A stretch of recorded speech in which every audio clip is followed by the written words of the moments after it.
Welcome to a lesson with Dr. Powell.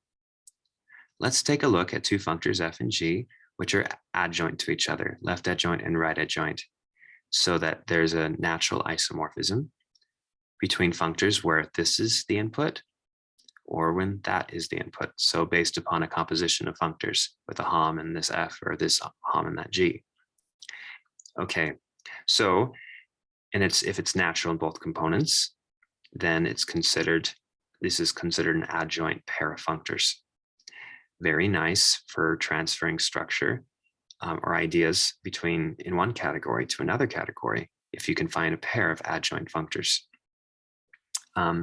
Specifically, let's take a look now and show that definition of an adjoint functor actually is a consequence and actually follows and actually comes out perfectly if you just assume something very minimal.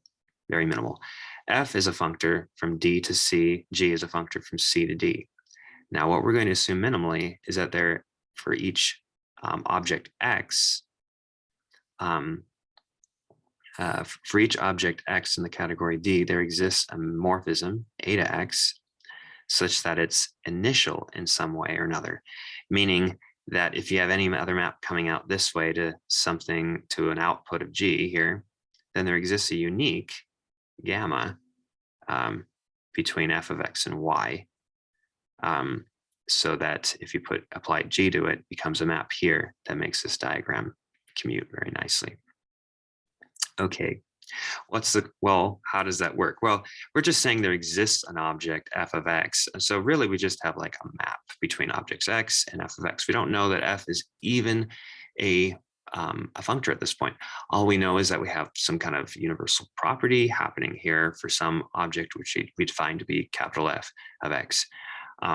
Well, the uniqueness in this diagram actually ensures that a couple of things happen. For one thing, it actually turns f into a functor. Let's just peer into why that might be.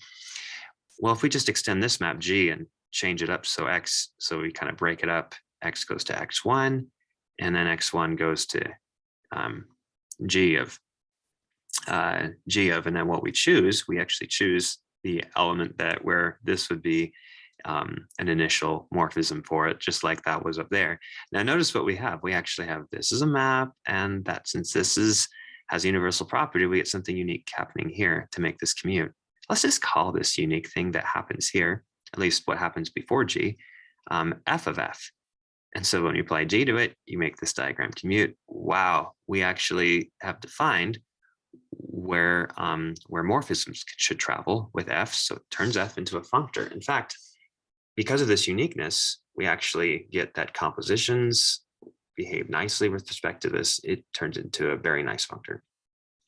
Not only that, but notice, because we have this commutativity and we have this eta actually becomes a natural transformation between a functor of doing nothing on the category D, the identity functor, and this composed functor GF. And we're going to use that idea. Okay, now remember where we're going. We're going to take that universal property and turn it into a statement about naturality of this natural isomorphism into components.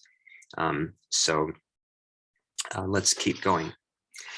Now, because in this diagram, notice, because we have this uniqueness, we actually get a bijection between this part of the diagram and that part of the diagram right there.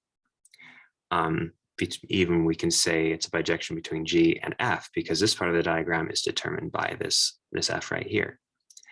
And so we could have a bijection going from maps in here, that's what F is, to a map over here, that's what G is. And we can even define what the map is by the commutativity of the diagram. F goes to G, right?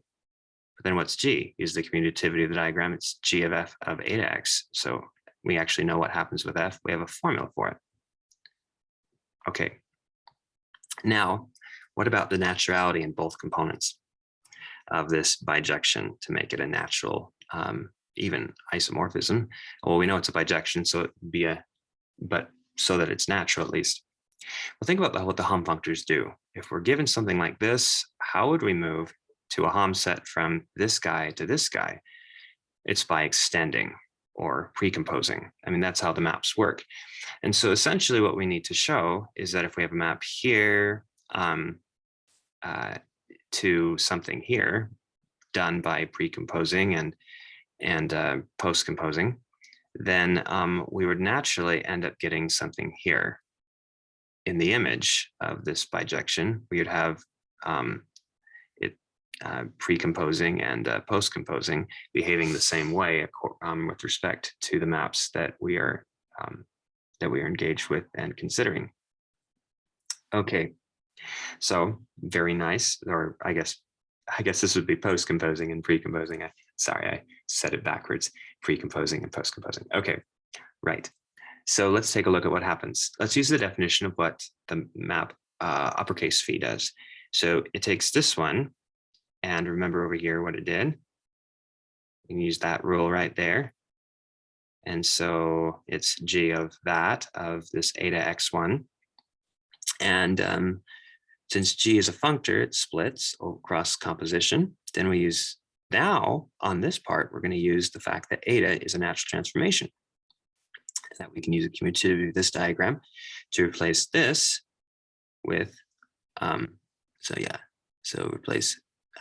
we're going to replace this part right here, actually with this right here, eta x of gamma. So eta x of gamma right there. Okay. And now next, we're going to look at this part right here, which we recognize as the output of the function phi. And we get exactly what we want. It's natural in both components. Amazing. One universal property guaranteed that. Likewise, dually with the terminal type morphism that we get that we can get with what we talked about in the other video of epsilon. And epsilon y, we talked about that as a terminal morphism. If we just assume that, we can take all similar arguments to actually get this natural isomorphism of both components, which actually then will imply that this works as well. So we have all these nice equivalences, and really this is like the most minimal type assumption you could use, and you get all kinds of rich structure from it and all kinds of neat results you can do and transferals between categories. More examples of that later specifically and how it can be useful. But for now, thank you so much for watching.